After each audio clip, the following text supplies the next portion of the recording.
నమస్తే,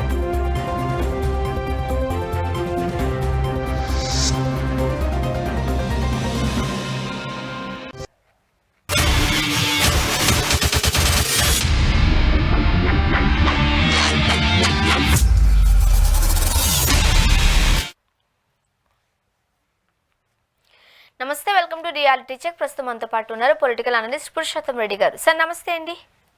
నమస్తే స్వర్ణ గారు. సార్, జగన్మోహన్ రెడ్డి గారు వరుస పర్యటనలు చేస్తున్నారు. మొన్న విజయవాడ అన్నారు, నిన్న గుంటూరు అన్నారు, మిర్చి రైతులను పరామర్శించారు, ఈ రోజు శ్రీకాకుళం వెళ్ళారు. ఫస్ట్ ఆఫ్ ఆల్ ఈ పర్యటనకు సంబంధించి మీరు ఏం చెప్తారు, ఏమంటారు? జగన్మోహన్ రెడ్డి గారికి బలము బలహీనత జనమే. జనంతో ఎక్కువ ఉండడం ఆయనకు బాగా ఇష్టపడుతుంటాడు. ఆయన రాజకీయ ప్రస్థానం ప్రారంభమైనప్పుడు దగ్గర నుంచి చూసినప్పుడు ఆయన ఓదార్పు యాత్ర కావచ్చు, ఆ తర్వాత పాదయాత్రలో కావచ్చు, జనంతో బాగా కలిసిపోవడం ఆయనకు అలవాటు. జనంతో ఎక్కువ కూడా ఉంటాడు. అంటే చాలా మందిలో జనాన్ని దూరం అయ్యాడు కదా అంటుంటారు. నా క్వశ్చన్ కూడా అదే. ఇప్పుడు మొన్నటి ఎన్నికల్లో ఘోర పరాజయం పాలవడానికి అతిపెద్ద మిస్టేక్ జగన్మోహన్ రెడ్డి గారు చేసింది ఓన్లీ క్యాంప్ ఆఫీస్కే పరిమితం అయిపోయి బట్టలు నొక్కడం మాత్రమే చేశారు. కానీ కార్యకర్తలను కానీ ప్రజలు కానీ ఎవరిని ఆయన మీట్ అయిన సందర్భం మనం చూడలేదు. అది ఒప్పుకొని తీరాలి. ఇప్పుడు జనాలతో ఉండడం జగన్మోహన్ రెడ్డి గారికి ఇష్టము అని అంటే దాన్ని ఎట్లా అర్థం చేసుకుంటారు మరి? ఖచ్చితంగా ఇప్పుడు జనంతో మమేకమైపోయిన వ్యక్తి మీకు పార్టీని ప్రారంభించిన వెంటనే పాదయాత్ర, ఓదార్పు యాత్ర దాదాపు చాలా ఏళ్ల పాటు నడిచింది. తర్వాత పాదయాత్ర, తర్వాత బస్సు యాత్ర, అట్లా కంటిన్యూగా ఆయన జనంతోనే ఉండిపోయాడు. సంవత్సరాల తరబడి జనంతోనే ఉండిపోయినాడు. అట్లాంటి వ్యక్తి ఒక్కసారిగా క్యాంప్ ఆఫీస్ పరిమితం కావడంతో సహజంగా జనం ఆశిస్తారు కదా, ఎప్పుడు మాతో ఉండే వ్యక్తి అధికారంలోకి వచ్చిన తర్వాత లేకపోయాడనే ఫీలింగ్ వచ్చేసింది.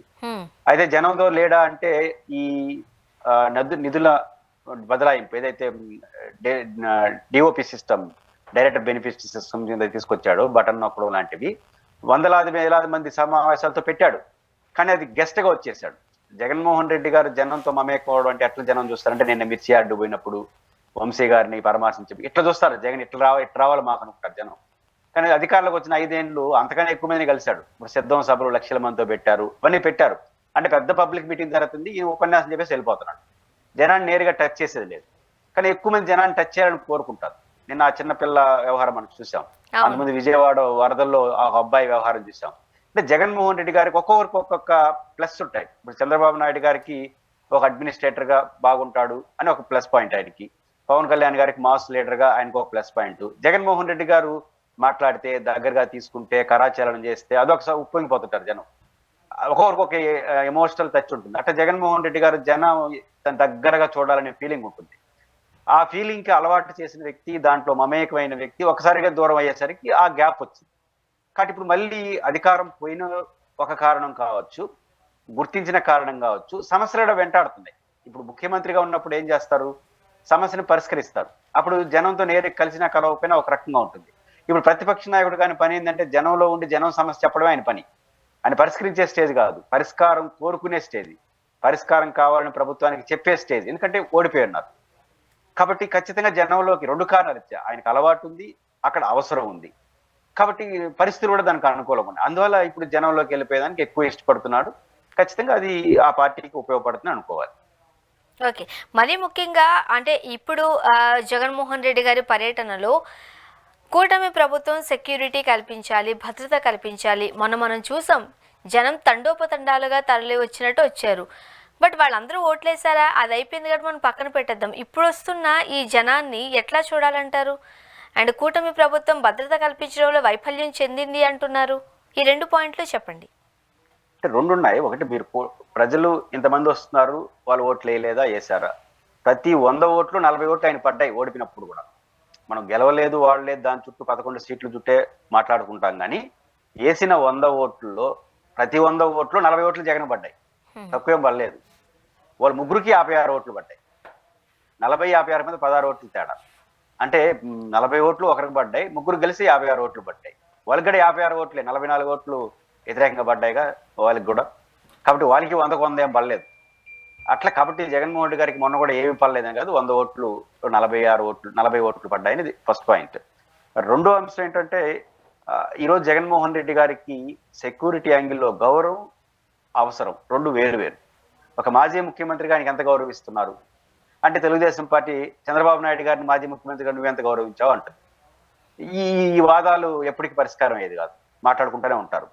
కానీ మనలాంటి వాళ్ళు, సొసైటీ, పోలీస్ యంత్రాంగం ఆలోచించాల్సింది నీడ్ ఏంటండి. జగన్మోహన్ రెడ్డి గారికి భద్రత అనేది ఎంత అవసరం అంతే ఇవ్వండి. ఎంత అవసరం అని వైసీపీ అడుగుతుందో అంతేమని నేను అన్నాను. ఎంత అవసరం అని ప్రభుత్వం గుర్తించిందో, ప్రభుత్వం means intelligence department, counter intelligence ఏదైతే వివిఐపీఎల్కు సెక్యూరిటీ నిర్ణయిస్తుందో మీరు ఎంత గుర్తించారో అంతే ఇవ్వండి. అవసరం ఎంతో అంతే ఇవ్వండి. మీరు ఎంత గుర్తించారు? ఆయనకి Z+ కేటగిరీ కావాల్సినంత గుర్తించారు. Z+ అంటే సోనియా గాంధీ గారు, రాహుల్ గాంధీ, వీళ్ళందరికీ Z+. గడ్కరీ గారు, హోంమంత్రి అమిత్ షా గారు, వీళ్ళందరికీ Z+. చంద్రబాబు నాయుడు అందరికీ Z+ ఉంటారు. అంటే కొంతమంది కౌంటర్ ఇంటెలిజెన్సీ, రెండో నక్సలైట్ల థ్రెట్, తీవ్రవాదుల థ్రెట్ కొంచెం ఎక్కువ తక్కువ ఉంటాయి డిపార్ట్మెంట్లో. పాయింట్ ఏంటంటే స్థూలంగా ఆ స్థాయి భారతదేశంలో అత్యున్నత శ్రేణి భద్రత Z+ కేటగిరీ. అలాంటి కేటగిరీ మీరు ఇచ్చారు. ఆయన అడగచ్చు. మీరే ఒప్పుకున్నారు కోర్టులో. ఈ విషయం వచ్చినప్పుడు ఆయనకి ఎంత అవసరం అంత ఇస్తున్నాం, Z+ కేటగిరీ కొనసాగిస్తున్నాము, బుల్లెట్ ప్రూఫ్ వాహనం ఇస్తున్నాము అని చెప్పింది కోర్టుకి. ఎంతమంది 90 మందో 120 మందితో భద్రత కల్పిస్తున్నాము, వాళ్ళు చెప్పినట్టు 1200 700 కాదులే కానీ వాళ్ళు చెప్పారు లెక్క కూడా. అంటే Z+ కేటగిరీని మీరు కూడా నమ్మారు కదా. Z+ కేటగిరీ ఉందంటే థ్రెట్ ఉన్నట్టే కదా. కాబట్టి Z+ కేటగిరీ అని మీరు అనుకున్నారు అంటే ఆయనకి అవసరం ఉంది. అవసరం ఎంత ఉందో అంత ఇవ్వండి. ఆ రీత్యా చూసుకున్నప్పుడు జగన్మోహన్ రెడ్డి గారి పర్యటనలో ఖచ్చితంగా లోపాలు కనిపిస్తున్నాయి. ఉదాహరణకు తిరుపతికి వచ్చాడు. ఎప్పుడు కొంతమంది భక్తులు చనిపోయారు కదా, 6 మంది భక్తులు తొక్కిస్లాట్లో, వాళ్ళు పరామర్శించడానికి వచ్చాడు. పరామర్శించడానికి వచ్చినప్పుడు జగన్మోహన్ రెడ్డి గారి భద్రత విషయంలో ప్రభుత్వం వ్యవహరించిన తీరు మంచిది కాదు. ఎందుకంటే తిరుపతి రేణిగుంట ఎయిర్పోర్ట్లో దిగారు, వచ్చారు. మధ్యలో అక్కడ పవన్ కళ్యాణ్ గారు మాట్లాడుతున్నారు, చంద్రబాబు ఉన్నారు. ఇవన్నీ దృష్టిలో పెట్టుకొని పోలీసులు ఆపే ప్రయత్నం చేశారు. ఆయన కుదరదని ముందుకెళ్ళినాడు. వెళ్ళినప్పుడు ఆయన పాటికి వెళ్ళిపోతున్నాడు కారు దిగి. లారీలు ఉన్నాయి, లారీల్లో అంటే లారీలు అంటే హైవే మీద పోయే లారీలు. ఇట్లాంటి దశలో ఎవరన్నా ఆగంతుకుల్లో ఎట్లాంటి ఏదైనా చర్యలు పాల్గొడితే ప్రభుత్వానికి ఎంత చెడ్డ పేరు, విఐపికి ఎంత నష్టం. ఆయన పోతుంటే ఎట్లా ఆలోచన చేస్తున్నారు. 2 పద్ధతులు ఉన్నాయి పోలీసులకి. ఎయిర్పోర్ట్ నుంచి తిరుపతి హాస్పిటల్ వరకు ఇప్పుడు జగన్మోహన్ ఆల్రెడీ ఒక వివిఐపీ ఉన్నాడు కాబట్టి పంపించే పరిస్థితి అంటే ఎయిర్పోర్ట్లోనే ఆపేయండి. నేను వైసీపీలాగా పంపించమని చెప్పండి, ఎయిర్పోర్ట్లోనే ఆపేసేయండి. ఆపేస్తే పోవడానికి లేదు, ఆయన పోవడం కూడా. కాబట్టి పంపలేని పరిస్థితి వస్తే స్టాప్ ద పర్సన్, అక్కడనే ఆపేసేయండి. పంపితే అన్ని రకాల ఏర్పాట్లు చేయండి. ఈ విజ్ఞతని డిపార్ట్మెంట్ పాటించాలి. వైసీపీలో ఎంతమంది కావాలనుకుంటున్నారు, అదే పొలిటికల్ ఆర్గ్యుమెంట్. వివిఐపీని పంపకూడదు అనుకున్నప్పుడు ఆపేయండి ఇంటికి. నిన్న గుంటూరు మిర్చి యార్డుకి పోయారు, భద్రత ఇవ్వడం సాధ్యం కాదో మంచి చర్యలు పక్కన పెడితే పరిస్థితులు బాగాలేదు, ఇంటికాడనే ఆపేయండి, తాడేపల్లి దగ్గర ఆపేయండి. గేట్ కాడ పోలీసులు మీరు పోవద్దంటే పోవడానికి వీల్లేదు కదా. వివిఐపీ ఎట్లా పోతాడు, దూరే పోవడు కదా. కాబట్టి ఆ చర్యను తీసుకోవాలి. పోతే కట్టుదిట్టమైన భద్రత ఏర్పడింది. ఎందుకంటే వాటి ఆయన Z+ కేటగిరీ మీరు గుర్తించారు. రెండోది మన పర్సనల్ కూడా ఆలోచిస్తే జగన్మోహన్ రెడ్డి గారి ఎదుగుదల రాజకీయాల్లో ఆయనకి తీవ్రమైన శత్రువులు, తీవ్రమైన అభిమానులు రెండు కనిపిస్తాయి. ఎమోషనల్ అటాచ్మెంట్, ఎమోషనల్ డిజాట్మెంట్ రెండు కనిపిస్తాయి. ఇట్లాంటి వాళ్ళకి సెక్యూరిటీ చాలా అవసరం. అది కూడా ఒక కారణం. రెండోది మిర్చి యార్డుకి రైతుల సమస్య మీద పోతున్నాడు. ఆడ గందరగోళం ఉంది, రైతులు గోలగోలగా ఉంటుంది. ఆడ ఎవరైనా తెలుగుదేశం పార్టీకి అనుకూలంగా ఉండేవాళ్ళు మిత్తబలో నువ్వేం చేసావని ముందుకు వచ్చాడు అనుకోండి, గొడవలు అవుతాయి. ఇవన్నీ రాజకీయాల్లో ఉంటాయి. ఇవన్నీ సర్దాలంటే పోలీసులు అలా ఉండాలి. కాబట్టి ఖచ్చితంగా పోలీస్ యంత్రాంగం వారికి ఎంత భద్రత అంత ఇవ్వండి. ఇవ్వలేరు ఆ రోజు అని మీరు అనుకుంటే ఆయన ఇంటికాడ ఆపేసేయండి. అట్లా పద్ధతిగా ఉంటేనే మంచిది. అయితే వివిఐపీల భద్రత అనేది ఒక సమస్యగా మారుతుంది. అది ప్రభుత్వానికి అది మంచిది కాదు. ముఖ్యంగా మాజీ ముఖ్యమంత్రి స్థానంలో ఉన్నారు జగన్మోహన్ రెడ్డి గారు. వీళ్ళు ప్రవర్తిస్తున్న తీరు కాస్త గౌరవంగా లేదు, అగౌరవంగా చూస్తున్నారు వైసీపీ శ్రేణులు. మీరేమంటారు? తగినంత గౌరవం కూడా ఇవ్వాలి కదా. ఇప్పుడు గౌరవం ఇవ్వడం మంచిదే, బట్ మనం అత్యాశకు పోవాల్సిన అవసరం లేదు. తెలుగుదేశాన్ని వైసీపీ గౌరవించదు, వైసీపీని తెలుగుదేశం గౌరవించదు. తెలుగుదేశం పార్టీ గెలిచినానని వైసీపీ ఒప్పుకోదు, వైసీపీ ఓడిపోయింది అదొక ప్రధాన ప్రతిపక్షం, వాళ్ళకి 40% ఓట్లు వచ్చాయని వాళ్ళు గుర్తించరు. ప్రతిపక్ష నాయకుడు కాదు, టెక్నికల్ పక్కన పెడదాం, మాకు రైవల్ అయినే కదా ప్రధాన ప్రతిపక్షం 40% ఓట్లు. ఆ 40% ఓట్లు వచ్చిన ప్రతిపక్షంగా వైసీపీని తెలుగుదేశం గౌరవించదు, గుర్తించదు. 60% ఓట్లు వచ్చి 3 పార్టీలు కలిసి కూటమిగా ప్రభుత్వం ఏర్పడిందంటే వాళ్ళని అధికార వైసీపీలు గుర్తించరు. కాబట్టి ఇద్దరు ఒకరినొకరు గుర్తించిన వాళ్ళు ఒకరినొకరిని గౌరవించుకుంటారని కూడా మనం ఆశించాల్సిన అవసరం లేదు. కాబట్టి గౌరవాలను అయితే నేనైతే ఈ దశలో ఆశించలేను, జరిగే పని కూడా కాదు. కానీ టెక్నికల్ సార్ కానీ ఇక్కడ వాళ్ళు క్లియర్గా చెప్తున్నారు, అంటే ప్రతిపక్ష హోదా కూడా లేని వ్యక్తి గురించి ఈ సెక్యూరిటీ ఏంటి, గౌరవాలు ఏంటి, ఇవి కూడా మనం కూటమి నేతల నుంచి వింటున్నాం. ఎస్, నేను ఇంతకుముందు చెప్పింది అదే, గౌరవించద్దండి, నాకేం అభ్యంతరం లేదు. ఆయనకి ప్రతిపక్ష హోదా లేదు, 17 మంది లేరు, ఓకే, గౌరవించద్దని ప్రజలు తిరస్కరించారు. కానీ గౌరవానికి సెక్యూరిటీకి సంబంధం లేదు. ఎందుకంటే సెక్యూరిటీ ఇస్ డిఫరెంట్. ఒక పౌరుడికే ఈ జీవిస్తున్న ప్రతి పౌరుడికి సెక్యూరిటీ కల్పించాల్సిన బాధ్యత ప్రభుత్వాన్ని. ఒక వివిఐపిగా ఆయనకున్న ఎంత థ్రెట్ ఉందో అంత సెక్యూరిటీ, గౌరవంతో సంబంధం లేదు. మీకు ఆయన అంటే గౌరవం లేకపోయినా కల్పించాల్సిందే. ఇప్పుడు చంద్రబాబు నాయుడు గారు అంటే జగన్ గారికి గౌరవం ఉందా? లేదు కదా. ఆయన సెక్యూరిటీ కల్పించాల్సిందే కదా, కల్పించే రూల్ అది. కాబట్టి సెక్యూరిటీ, గౌరవంతో సెక్యూరిటీకి సంబంధం లేదు. ఇది ఫస్ట్ పాయింట్. రెండో పాయింట్, ప్రతిపక్ష నాయకుడిగా ఆయనకి ఏంది చర్చనీయాంశం? అసలు జస్ట్ పులివెందుల ఎమ్మెల్యే ఇట్లా అంటున్నారు కదా. జస్ట్ పులివెందుల ఎమ్మెల్యే గుంటూరు యాడికి పోతే మనం ఎందుకు అంత ఉలిక్పాటు? ఇంతమంది మంత్రులు, ప్రతి జిల్లాలో మంత్రి ప్రెస్ మీట్ పెట్టి ఎందుకు ఆయన అనాలి? జస్ట్ పులివెందుల ఎమ్మెల్యే, ఓడిపోయిన ఎమ్మెల్యే, ప్రజలు తిరస్కరించిన ఎమ్మెల్యే, ఆయన ఏంది పట్టించుకునేది అన్నప్పుడు ఎవరు పట్టించుకుంటారు? జనం, మీరు కదా పట్టించుకుంటున్నారు. ఇప్పుడు దాదాపు 6 మంది మంత్రులు ప్రెస్ మీట్లు పెట్టేసినారు. చంద్రబాబు నాయుడు గారు తప్ప అందరూ ప్రెస్ మీట్లు పెట్టారు. అచ్చెన్నాయుడు గారు పెట్టారు, ఇంతమంది పెట్టారు. పట్టించుకుంటున్నారంటే ఎందుకు పట్టించుకుంటున్నారు? మీరు ఎందుకు పట్టించుకుంటున్నారని. ఇప్పుడు జనాన్ని ఎందుకు ఆయన పట్టించుకోవాలని జనాన్ని కాదు, మీరు పట్టించుకోకపోతే జనం కూడా పట్టించుకోరేమో చూడ, ఒక ట్రైల్ వేయండి. జగన్మోహన్ రెడ్డి గారు వెళ్ళారు గుంటూరు యాడ్కి, వదిలేసేయండి. ఆయన అబద్ధాలు చెప్తున్నాడు, అబద్ధాలు చెప్తే జనం పట్టించుకోరు కదా. అంటే ఆయన్నే జనం పట్టించుకోరు అనుకున్నప్పుడు ఆయన అబద్ధాలు ఎక్కడ పట్టించుకుంటారు? కాబట్టి సమస్య ఏంటంటే, రోజు రోజుకి జగన్మోహన్ రెడ్డి గారి రియాక్షన్స్ కి రియాక్ట్ అయ్యే మంత్రుల సంఖ్య పెరగతా ఉందంటే జనాన్ని జగన్ జనం పట్టించుకుంటున్నారని అర్థం. వాళ్ళు ఇంకా బాగా పట్టించుకుంటున్నారని అర్థం. ఎవరు? జనం కన్నా అధికార పార్టీ ఇంకా బాగా పట్టించుకుంటారు. మీరు ఎప్పుడు చూడండి, జగన్మోహన్ రెడ్డి గారి పర్యటన జరిగిన ప్రతిరోజు, ప్రెస్ మీట్ పెట్టిన ప్రతిరోజు 7 నుంచి 9 వరకు అదే డిబేట్లు, విమర్శిస్తానే. ఎందుకు జనం పట్టించుకొని ఆయన డిబేట్లు ఎందుకు పెడుతున్నారు? నెంబర్ 1. 2, మంత్రులు ఎందుకు రోజు రోజు పెరుగుతున్నారు? ఒకరోజు 2 మంత్రులు, ఇప్పుడు నిన్న 6-7 మంది మంత్రులు స్పందించారు. జిల్లాలో అందరూ స్పందిస్తున్నారు, ప్రెస్ మీట్లు పెడుతున్నారు జగన్ అబద్ధాలు చెప్తున్నాడని. నేను తప్పట్ను, జగన్ విమర్శించండి, వాళ్ళకి వీళ్ళకి పోల్చుకోండి. అచ్చెన్నాయుడు గారు పోల్చాడు, మీరున్నప్పుడు ఏం చేశారు, ఆ చర్చ జరగాలి. మీరు పట్టించుకుంటున్నారంటేనే అర్థం జనం కూడా పట్టించుకుంటున్నారని మీ నమ్మకం.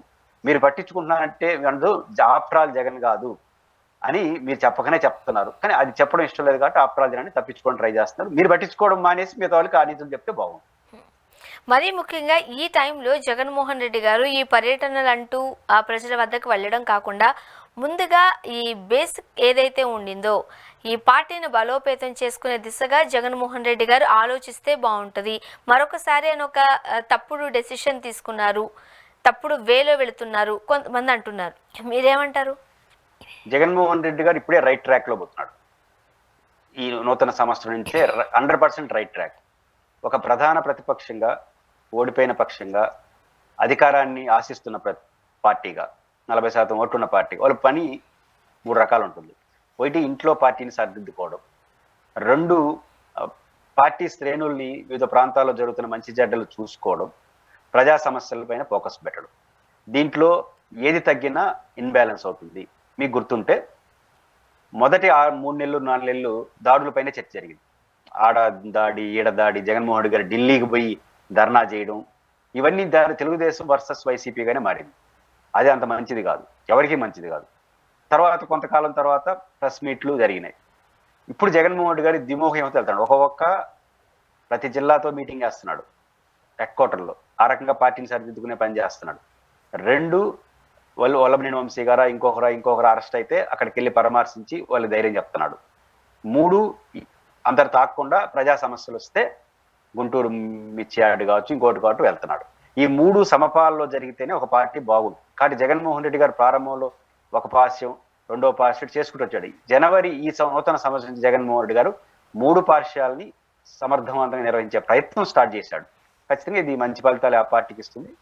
దాన్ని వెల్కమ్ చెప్పాల్సిందే. ఖచ్చితంగా ప్రజల పోరాటాలు చేయకపోతే, ప్రజల్లో లేని సమస్యలు మనం తెచ్చుకుంటే అది రాజకీయ సమస్యగా మారిపోతే అధికార పార్టీ ఈజీ అవుతుంది. కాబట్టి ప్రతిపక్షం బాధ్యత ప్రజా సమస్యలే ముందుకు తీసుకెళ్ళాలి. దానికే ఎక్కువ ఫోకస్ చేయాలి. ఆ ప్రయత్నం చేయడం అభినందించదగ్గ విషయం. సార్, ముఖ్యంగా ఇప్పుడు 8-9 నెలలు అవుతుంది కూటమి ప్రభుత్వం అధికారం చేపట్టి. ఇప్పుడు 6 గ్యారంటీలు అమలు చేయడం కష్టం అనేది వాళ్లే చెప్పేశారు. ఓకే. సో మున్ముందు చేయబోయే కార్యక్రమాలకి సంబంధించి కూడా ఇప్పట్లో జరిగే అవకాశాలు లేవు. పెట్టుబడులు తేవడం కావచ్చు, ఇతరత్ర అంశాలు. ఇవన్నీ ఒక్కసారిగా అయిన తర్వాత అప్పుడు జగన్మోహన్ రెడ్డి గారు ప్రజల్లోకి వెళ్ళి వీటి వైఫల్యాల గురించి మాట్లాడితే బాగుంటుంది. ఈలోపు ఎవరైతే వైసీపీని వీడుతున్నారో వాళ్ళని తెచ్చుకునే ప్రయత్నం, వాళ్ళని ఆపగలిగే శక్తి జగన్మోహన్ రెడ్డి గారికి లేదు. మరి వెళ్ళే వాళ్ళు ఎందుకు వెళ్ళిపోతున్నారు? లాజిక్గా రాజకీయాలను పరిశీలిస్తే జగన్మోహన్ రెడ్డి గారు పార్టీ నుంచి వెళ్ళే వాళ్ళు ఆగాలన్నా, ఇతర పార్టీల నుంచి తన వైపు లాగాలన్నా ఆయన జనంలోకే వెళ్ళాలి. జనంలోకి వెళ్ళిపోతే జనంలో మళ్ళీ జగన్మోహన్ రెడ్డి వస్తాడు అనే నమ్మకం ఏర్పడితే పోయేవాళ్ళు ఆగిపోతారు, వచ్చేవాళ్ళు వస్తారు. జగన్మోహన్ రెడ్డి గారు ప్రజల్లోకి వెళ్ళి ఆ కాన్ఫిడెన్స్ లెవెల్ బిల్డప్ చేయకపోతే రోజు వచ్చి ఊరు కూర్చుని ఎవడు ఉండడం. చాలా మంది ఏమనుకుంటారంటే జగన్ బుజ్జగిస్తే ఉంటారు, జగన్ మాట్లాడచ్చు కదా, అందరితో సంప్రదింపులు బుజ్జగింపులు ఏమి పనిచేయవు. ఎందుకంటే రాజకీయ నాయకులు ఎవరు కూడా తెలిసి తెలియకుండా ఏం పోవట్ల. పవర్ ఆడుంటే ఆడుంటారు, లేదా పవర్ వస్తుందని నమ్మకుంటే ఉంటారు. పవర్ అంటే ఆడుంటారు ఫస్ట్ ప్రయారిటీ, పవర్లో వస్తాడు అంటే సెకండ్ ప్రయారిటీ దానికి ఇస్తారు. పవర్లోనా ఉండాలి, పవర్లో వస్తానన్న నమ్మకం అన్నా కలిగి ఉండాలి. పవర్లో వస్తానన్న నమ్మకాన్ని ఒక లీడర్గా మీ దగ్గరకు వచ్చి అమ్మ నేను పవర్లోకి వస్తానంటే అటు కాకపోతే ఎక్కడ చెప్తాలే అనుకుంటారు. కానీ నేను జనంలోకి వెళ్ళిపోయి జనంలో క్రేజీ, జనంలో స్పందన, జనంలో ఒక రియాక్షన్స్ వచ్చాయనుకోండి, నాకు సంబంధం లేకుండా మీరే మళ్ళీ వచ్చేట్టుగా ఉన్నాడేమో అని అనుమానం, ఒక నమ్మకం వచ్చేసి ఏమవుతారు, నేను వస్తాను సార్ అంటారు. కాబట్టి అదే జరుగుతుంది. కాబట్టి జగన్మోహన్ రెడ్డి గారు పార్టీ నుంచి వలసలు ఆగాలన్నా, జగన్మోహన్ రెడ్డి గారి వైపు నుంచి పార్టీకి జనం రావాలన్నా జగన్మోహన్ రెడ్డి గారి జనంలో ఉండాలి, క్యాడర్ కాన్ఫిడెన్స్ పెంచాలి, మళ్ళీ కాన్ఫిడెన్స్ లెవెల్ పై ఈ మూడు జరగాలి తప్ప బుజ్జగిస్తే వలసలు ఆగవు, వచ్చేవాళ్ళు రారు. బుజ్జగింపులుగా జరగాల్సింది. ప్రజల్లో ఉంటే బుజ్జగింపులు ఆయన ఎవరిని పట్టించుకోకపోయినా జనంలో రైజ్ అయితే, పట్టించుకోకపోయినా ఇంటికాడ కాపలా కాసి ఆయన ఎప్పుడు కనపడితే అప్పుడు నమస్కారం పెట్టి పార్టీలో చేస్తారు. ఎవరు పోరు.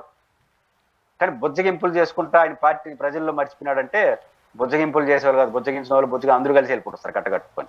కాబట్టి జగన్మోహన్ రెడ్డి గారు వలసలాగాలంటే బుజ్జగింపులుగా చేయాల్సింది ప్రజల్లో పోరాటాలు చేయాలి. ముఖ్యంగా మనం వేరొకరితో మాట్లాడినప్పుడు, ఆ రాజకీయ నాయకులతో మాట్లాడినప్పుడు పులివెందులలోనే జగన్ గారికి ఒక నెగిటివిటీ ఉంది, అక్కడ ఆయన నెగ్గడమే చాలా కష్టం.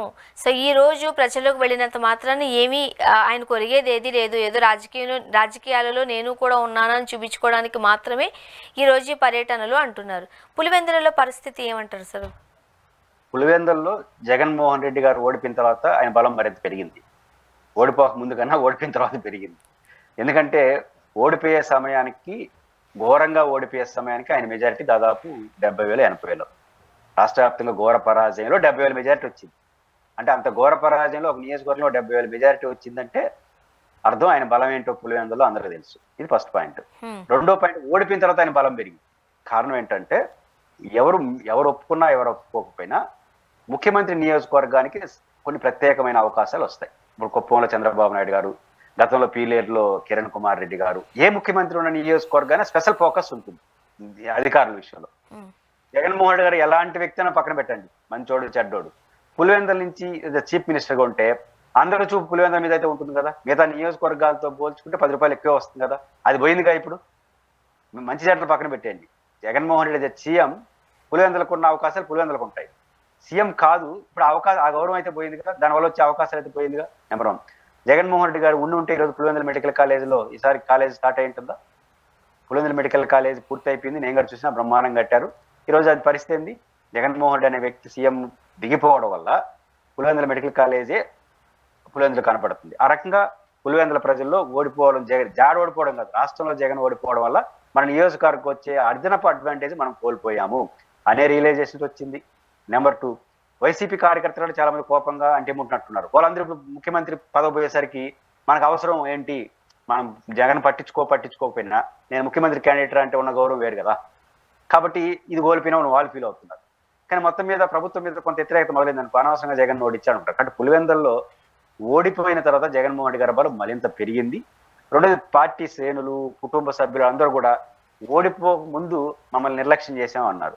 ఇప్పుడు ఓడిపోయిన తర్వాత నిర్లక్ష్యం, జగన్ పట్టించుకోకపోతే అధికారులు కూడా పట్టించుకోరు. ఏదో జగన్ మా వాడు అనుకున్నాం అనుకో, పోయి మా వాడు ముఖ్యమంత్రి అని చెప్పేదానికన్నా స్కోప్ అది కూడా పోయింది కదా. కాబట్టి ఏదో జగన్ ఉంటేనే బెటర్, ఆయన పట్టించుకోకపోయినా ఆడ కూర్చుంటే అమరావతిలో మేము ఆయన పేరు చెప్పుకున్నా బతికిపోతామనే వాళ్ళు ఇప్పుడు మళ్ళీ మొదటికి వచ్చారు. కానీ జగన్ పులివెందుల్లో బలహీన పడలేదు, బలపడ్డాడు. రాష్ట్రంలో కూడా ఎంత బలపడతాడో దానికి మించి పులివెందులు ఎక్కువ బలపడతాడు. సార్ నెక్స్ట్ షర్మిల గారు బొత్స గారు వాదోపవాదాలు ఎలా చూడాలంటారు? ఖచ్చితంగా షర్మిల గారు చాలా సందర్భాల్లో అనుకున్నట్టే వారు రాజకీయ అభిప్రాయాల కన్నా వ్యక్తిగత అభిప్రాయాలకు ఎక్కువ ప్రాధాన్యత ఇస్తున్నారు. చెప్పే విషయాల్లో ఏమీ లేదని నేను అన్ను. వల్లభనేని వంశీ గారిని పరామర్శించినప్పుడు విమర్శలు చేశారు. వల్లభనేని వంశీ గారి పైన విమర్శలు చేయొచ్చు, మనం కూడా చెప్పాం. వల్లభనేని వంశీ గారు అదుపు తప్పి మాట్లాడాడు, అది కరెక్ట్ కాదు అనేంత వరకు మనం కూడా మాట్లాడతాం. ఇప్పుడు మీరు ఒక ప్రతిపక్షం, కాంగ్రెస్ పార్టీ ఎన్డీఏ కూటమిలో భాగస్వామ్యం కాదు కదా, ప్రతిపక్షం. ఆ ప్రతిపక్షం కాంగ్రెస్ పార్టీ మీ ప్రతిపక్ష పాత్ర పోషించాలనుకుంటున్నారా? జగన్ గారికి ప్రతిపక్ష పాత్ర, జగన్మోహన్ రెడ్డి ముఖ్యమంత్రి ఉన్నప్పుడు మీరు ప్రతిపక్షంగా జగన్ గారికి వ్యతిరేకంగా మాట్లాడితే తప్పలేదు, ఎందుకంటే అధికారంలో జగన్ ఉన్నారు కాబట్టి. కానీ ఇప్పుడు అధికారంలో జగన్ లేడు, ఇప్పుడు ఆయన విమర్శించి ఎందుకు? ఇప్పుడు ఆయన పరిపాలిస్తున్నాడా? లేదు. ఒకవేళ జగన్ సరికాదంటే జగన్ కన్నా బాగా కొట్లాడి జగన్ పక్కన పెట్టమని జనం అడగండి. జగన్ మీరు ఏం అడగాలి? అదే జగన్ కన్నా నేను బాగా కొట్లాడతాను, నాతో రండి అనాలి. జగన్ మంచోడు కాదు, జగన్ 5 ఏళ్ళు ఏం చేసినాడు, నిద్రపోతా ఉన్నాడు. ఇవన్నీ ఏం తెలియజేస్తాయంటే ఒక రకమైన అసహనం, జగన్మోహన్ రెడ్డి గారి మీద ఉన్న వ్యక్తిగత కోపతాపాలే ఆమెని డామినేట్ చేస్తున్నాయి షర్మిల గారిని. బహుశా అందుకే బొత్స సత్యనారాయణ గారు వయసు రీత్యా కూడా పెద్దోళ్ళు కాబట్టి ఆమె ఖాళీ కూర్చున్నది కాబట్టి ఆమె ఏదో మాట్లాడుతూ నేనేం చంపాలో చెప్పారు. ఆమె ఖాళీ ఊరు కూర్చొని నేనేం మాట్లాడాలి ఆమె మాట్లాడినారు.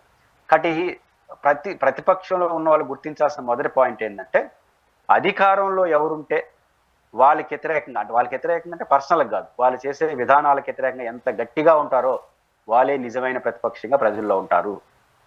సహచర ప్రతిపక్షంతో ఎంత ఘర్షణ పెట్టుకుంటే అంత బలపడతారు.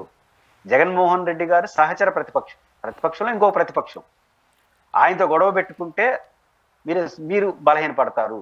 అధికారంలో ఉండే వాళ్ళతో ఘర్షణ పెట్టుకుంటే రాజకీయంగా విధానాల పరంగా మీరు బలపడతారు. కాబట్టి షర్మిల గారు బలపడాలనుకుంటున్నారా, పడాలనుకుంటున్నారా, ఇంకా ఆమె నిర్ణయించుకోవాలి.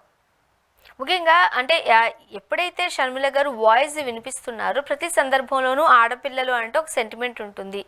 ఎంత కాదు అనుకున్నా మన సానుభూతి అంతా ఆడపిల్లల వైపే వెళ్ళిపోతుంది. దట్టు విజయమ్మ గారు ఇప్పుడు ఎక్కడ ఉన్నారో కూడా తెలియట్లేదు, నోరు మెదపట్లేదు, దానికి సంబంధించి ఎక్కడ రియాక్షన్ కూడా ఉండకపోయేసరికి ఇది జగన్మోహన్ రెడ్డి గారు ఎంతగా ప్రజల్లోకి మమేకమైన ఒక నెగిటివిటీ పడే ఛాన్సెస్ లేకపోలేదా? దాన్నే ఒక ఆయుధంగా అధికారంలో ఉన్న పార్టీ వినియోగించుకునే అవకాశం లేదంటారా? అంటే ఇది వాస్తవం, మీరు చెప్పిన దాంట్లో ఎలాంటి సందేహం లేదు. ఖచ్చితంగా చెల్లి, తల్లి లేకపోతే ఇతర కుటుంబ సభ్యుల్లో వచ్చే భేదాభిప్రాయాలు వారి మీద పడుతుంది. కాకపోతే ఈ ప్రయోగాలన్నీ మోతాదుకు ముందు అమలు చేసేసినారు. సమస్య ఏంటంటే కొన్ని కార్డులు కొన్ని సందర్భాల్లో పనిచేస్తాయి, అన్ని కార్డులు ఒకేసారి వాడేస్తున్నారు. ఇప్పుడు షర్మిల గారు చెల్లిగా ఆయన పాదయాత్రలో పాల్గొన్నారు, అవన్నీ గుడ్. ఆమె మౌనంగా ఉన్న రోజులు సానుభూతి కూడా ఉంది. జగన్మోహన్ రెడ్డి గారు ఏంది షర్మిల గారిని మంచి పొజిషన్లోకి తీసుకురావాలి కదా అనే సానుభూతి ఉంది. ఆమె బయటకు వచ్చి తెలంగాణ కాంగ్రెస్ పెట్టినప్పుడు కూడా అదే ఉంది. కానీ ఆంధ్రప్రదేశ్కి వచ్చి కాంగ్రెస్ పెట్టి జగన్ మీద టార్గెట్ చేయడం మొదలెట్టడంతో అది పోయింది. ఇప్పుడు మరీ ఎక్కువ పోయింది, ప్రతిపక్షం అప్పుడు వదలట్లేదు. కాబట్టి షర్మిల గారైనా ఇంకొక సైడ్ అయినా ఇంకొకరైనా సరే జగన్మోహన్ రెడ్డి గారి మీద మోతాదుకు మించి ప్రయోగాలు చేసేస్తున్నారు. ఇది ఈ రోజు కొంచెం ఇన్కన్వీనియన్స్ కావచ్చు, కానీ ఎన్నికల నాటికి ఆమె అంతే కదా ఉంటారు. ఇప్పుడు బొత్స సత్యనారాయణ అంతకుముందు ఏం మాట్లాడారు, ఆమె చెప్పిన ప్రతి ప్రశ్నకి సమాధానం చెప్పినాడు. గతంలో మీరు పాత విషయాలు చూడండి, షర్మిల గారు ఏదైనా మాట్లాడితే ఆమెకు విజ్ఞప్తి చేస్తా, ఆమెను విమర్శిస్తా సుదీర్ఘంగా మాట్లాడాడు. ఈ రోజు మీలాంటి విలేకరి షర్మిల గారు అనగానే ఆమె ఖాళీ కూర్చోడారు, ఆమె ఏదో మాట్లాడితే నేను మాడాలన్నాడు. ఆన్సర్ కూడా చేయలే ఆయన. అంటే పరిస్థితి ఏంది, ఆడ గ్రావిటీ తగ్గుతా ఉంటే వీళ్ళు కూడా ఫోర్స్ తగ్గించేస్తారు. కాబట్టి షర్మిల గారు మోతాదుకు మించి మాట్లాడేస్తున్నారు, మోతాదుకు మించి దాడి చేసేసినారు. కాబట్టి ఇంకా పనిచేయని పరిస్థితికి వచ్చేస్తుంది షర్మిల గారు ఎపిసోడ్. కాబట్టి ఇప్పుడు ఆ స్థాయికి వచ్చేసారు. ఇంకా ఆమె కొనసాగితే ఇంకా ప్రశ్నార్థకంగా మారుతుంది. Thank you so much sir, మీ అభిప్రాయాలు మాతో పంచుకున్నారండి. Thank you very much. ఇది వాళ్ళ రియాలిటీ చెక్. Stay tuned.